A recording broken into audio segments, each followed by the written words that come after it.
bitch. Where's my money? If you want to help me out, you can subscribe to me on Patreon, which is Grimachu, on Subscribestar, which is Grim-Jim, or if you want to make a one-off donation to help support me and keep the channel going, you can do so at paypal.me/JDesborough. Thanks. Hello, lovelies.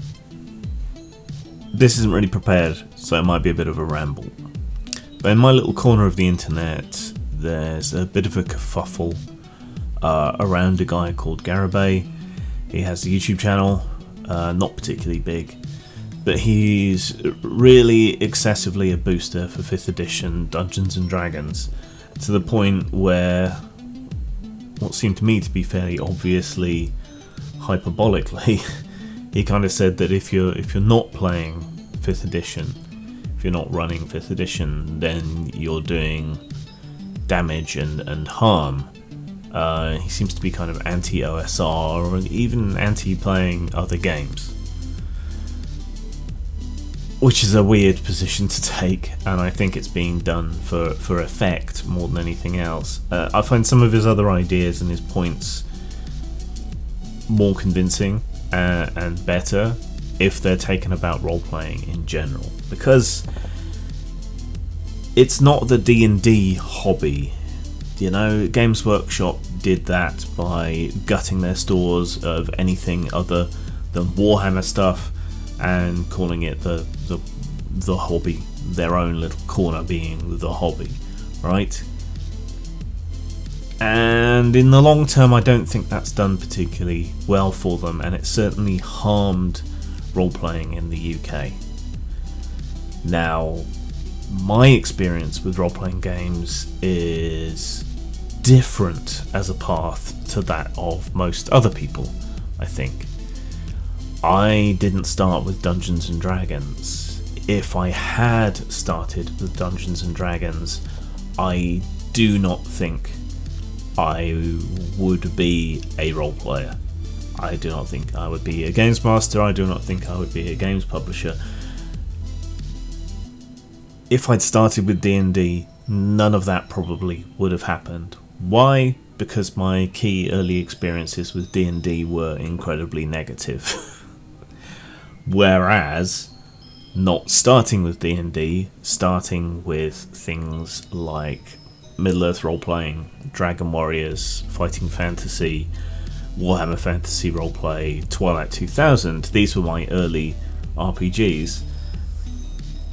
That's what set me on the path to being so involved in the role-playing hobby, owning so many different role-playing games, being a game designer, because those things appealed to me in terms of their system and their background and their setting and everything else, much more than Dungeons and Dragons ever did.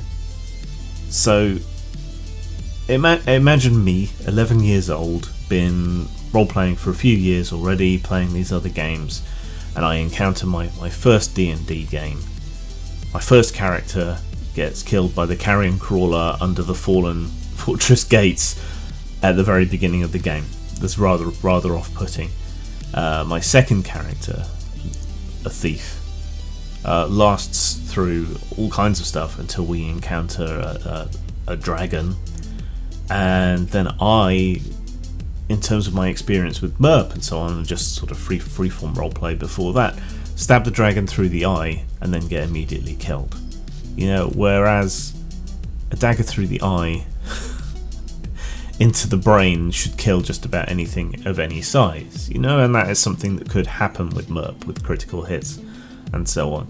So my first experience of D&D, Redbox Basic D&D, was pretty fucking awful.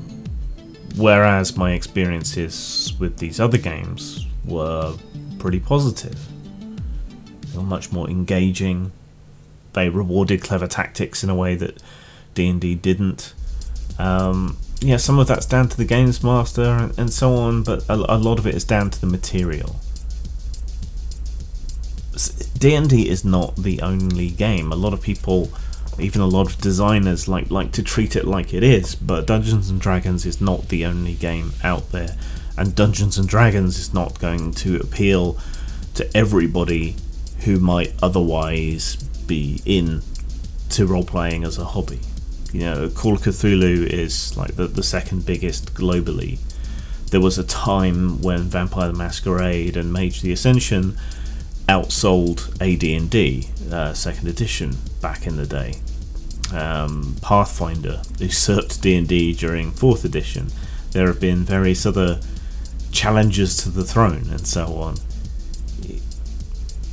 D&D is not the only game. It's particularly right now, it's a very particular thing. It's a very particular style of play that doesn't appeal to everybody.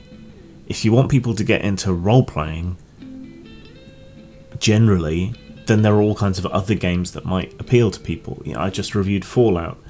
That gets people interested via a tie-in and a hunger for extra material that exists for existing intellectual properties, right? And all kinds of different ideas, or nostalgia for games that aren't produced anymore. That drags a lot of people in who otherwise might not be interested. Role-playing is not D&D. There's so much more out there. Imagine if this was being said about a TV show or something. You know, if you watch anything other than the Golden Girls ever, you're damaging society, or you're weakening the case for television. Don't watch any of these other shows ever. Only ever watch the Golden Girls. Right. Now, it might be a classic good series, but even so, it's not going to appeal to people. You know, not everybody is going to want to watch television, but enough people are going to want to watch television, just not necessarily that. Right? It might not appeal to them. Different games, different settings and so on, these are like genres in any other kind of form of fiction. Different people like different things. I don't actually particularly like fantasy. You know, I enjoy the 5th edition game that we have because it's silly, sexy fun, right? But my heart is really with horror and science fiction, thriller, those kind of genres. That's what I enjoy a hell of a lot more than fantasy games, or fantasy films, or fantasy books, because they tend to get rather formulaic. And again, if my introduction to RPGs had been D&D rather than a variety of games that played differently and had settings I was much more interested in, I would not be where I am today. So it's dangerously false to equate the role-playing hobby with Dungeons and Dragons in particular. Yeah, there's a saturation point there.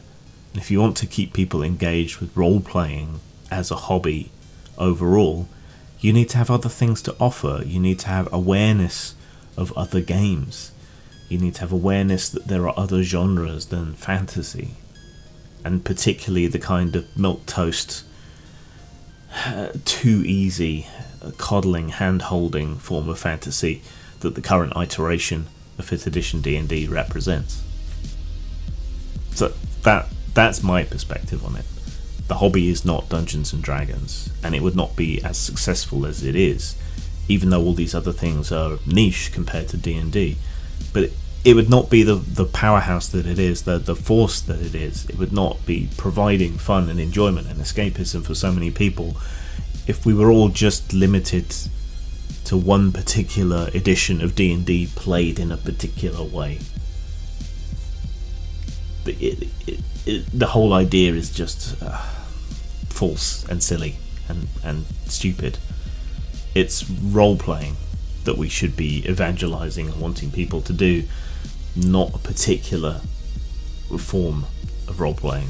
Same as it's television is a medium, right? It's not the Golden Girls. That's not for everybody. Role-playing is a medium. It's not any one particular game. Sang. "Rrrr," said the grinder as it chewed its way through Alice, from the crown of her head all the way down to her toes. It ate the lot of her, unfussy, snout to tail, and cleared its plate. It gnashed its way through her dress, her pinafore, her shoes, and her unmentionables. It chewed her hair, devoured her scalp, gobbled up her arms, wolfed down her legs, gorged itself on her torso, noshed on her skin, and gulped her down without so much as a burp to show for it.